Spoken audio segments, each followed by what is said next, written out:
I like game trailers. I've made a bunch of my own at this point.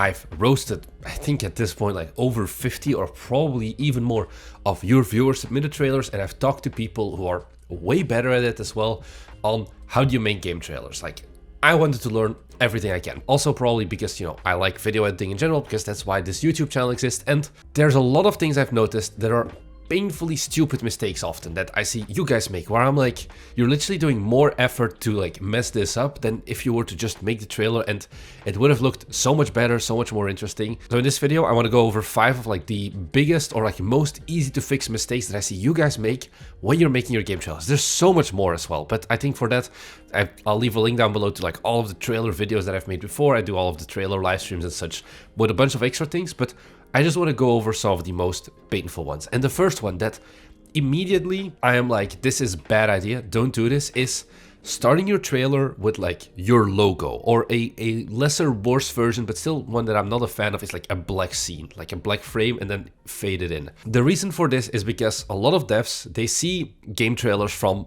big studios, like big AAA studios and whatever, who have the budget for large trailer campaigns and things like that. And all of them start their trailers with like, oh, made by Ubisoft or whatever. The problem is that you don't understand why those are there and when they get used. First of all, in this case, the fact that a game is made by Ubisoft or Super Giant Studios or whoever really, it's a positive, because those are names people know.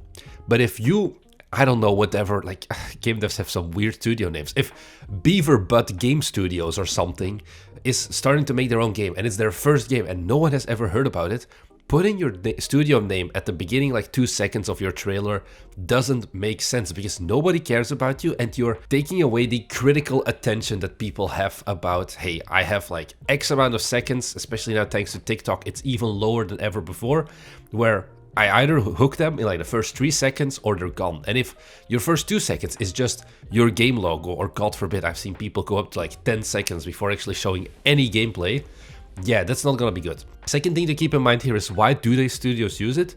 It's about knowing where do those trailers get used, basically.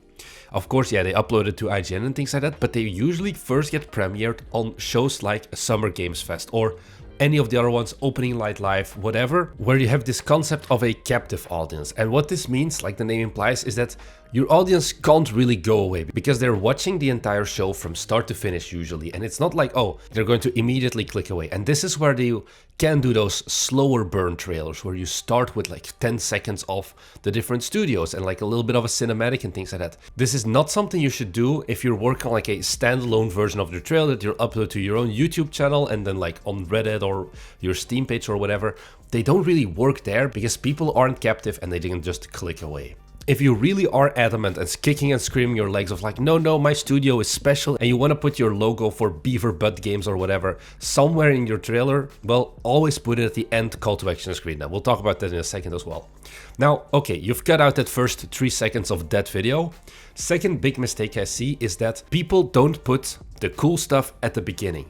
If you're making a game, it can be very tempting to tell a chronological story, where you record a start to finish playthrough of your game, and then basically you just cut down the highlight reel of that and that's it. However, this doesn't really work, because once again you have that problem of you don't have a captive audience, and if there's nothing interesting in the first few seconds, people will generally click away. The retention on trailers is miserable generally. Like, you're talking about 50% doesn't last more than like 10 seconds often. So to combat this, you actually usually put the more cool flashy stuff that you would generally put at the end of your trailer, put it all the way at the front. That's what we call a cold open, where the first 10-15 seconds is basically a mini cut of your trailer, showcasing just the like pure action and like all of the cool stuff.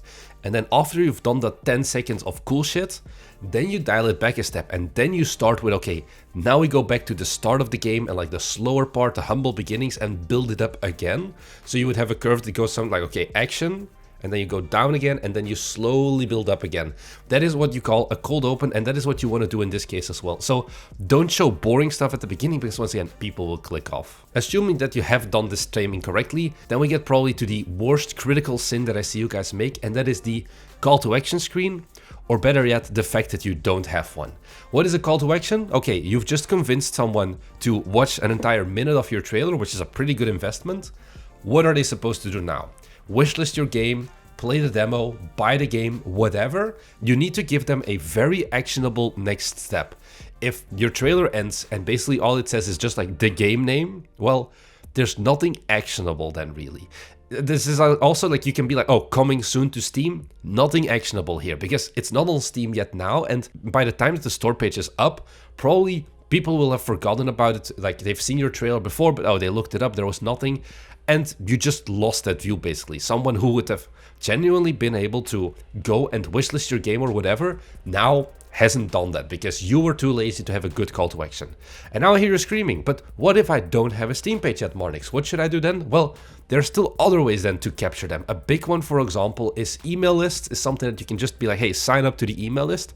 Always generally, you do want to have that store page, but always have something actionable. And the stronger it is, not just, oh, look it up on Steam, but if you can be like, hey, go and play the demo right now, that is always going to be stronger than, hey, look up the game on Steam and maybe give us a wishlist and whatever. So always have like a 5 to 10 second part at the end of the trailer where you are like, hey, go and do something. Don't just have the name of your game. This is probably the biggest waste of your trailer if you don't have anything at the end of the day for people to do with it. The next one is one that I see a lot of people also make a mistake of, and it's a very hard thing often, but it is showing too much text or sometimes even showing more text than that there is actual like gameplay footage in the trailer. It can be very easy to be like, oh, but this is a mechanic that I have to explain, or like give like a little mini lore dump at the beginning of your trailer already. Once again, you need action to explain every single mechanic, to show like, oh, you need to kill the enemies and then you need to collect their like blood or whatever and then level up or something. Yeah, you can write all of that down in text and like intersperse it in the trailer, but I will become a disappointed dad if you do that. Instead, a lot of things, realistically, 90% of the text in your trailers could probably be replaced by just gameplay footage. And if you really do have to use text, then make it stylized, make it fit in more. Don't just switch to a black screen with white text on it. That is miserable. But instead, see if you can implement it in the gameplay. You'll see that if you look at bigger indie games, like they will never have only text. They'll either use something called lower thirds, which is like little text boxes at the bottom of your screen, or they'll have like a full screen texting, but it's animated, it's moving, there's something going on. So keep text to an absolute bare minimum if you can, and also don't let the text linger on for too long. I've seen trailers where like there's like a 1-sentence piece of text and it's shown for 8 seconds. That is boring, my dude. Don't do that. Go fast, go snappy. What you can even do that a lot of trailers do is like just show word by word and then show every word for like 20 frames or something. The human brain is really good at reading like one individual word at the same time and then like flash it on the screen. Use that. It adds more dynamicism to your trailer, and it's probably going to be your best bet if you really have to use text. But once again, really ask yourself, should I add text to my trailer? Do I really need it? Or am I just being like, oh, I'm making a shooter game. You probably don't have to say collect weapons and shoot enemies then, unless it's like some really important special thing, but once again, generally you want to convey that through the gameplay and not through text. And then this last one is one that I personally just hate. It's probably not going to be a make or break thing, but I will definitely call you out on it, is having either inconsistent audio levels or completely blown out audio levels. So what does this mean? Well, the first one, inconsistent audio levels, that one is kind of obvious, where, okay, I have a trailer and maybe the first 10 seconds are like kind of silent, and then you turn up the volume, and then suddenly like the action starts and the music goes super loud. It's like twice as loud suddenly as the first one, and you basically like get blown deaf or something. Always normalize your sound. What normalizing means is it's going to be a flat line in terms of the total loudness throughout the entire video. It's not going to be like one part is very quiet and then the next part is suddenly going to be much louder. That is super annoying. It's not professional. It's garbage. Don't do that. And then the second problem that is also audio related that I just want to touch upon as well is the concept of blown out audio. This is something that you can see if you take your trailer and you pull it onto something like Audacity, where you can see the waveform. And you've seen those waveform thingies before, and the like top of the waveform is like how much you can have without having audio quality loss, basically. If you go over that, you have too much gain, basically. I hope this makes sense. And you start clipping, and clipping means, oh, you lose detail of your sound and it just sounds bad, because it's a destructive thing if it's clipping. Even if you lower the volume, then again, that data that was outside of the band of the frequency range basically is gone forever, and it just sounds bad. You lose a lot of detail. It gets very grainier audio, And once again, this is part of normalizing and making sure that your volume is not too loud. If you're interested in exact volumes, these YouTube videos are all scheduled to be at around -12 dB.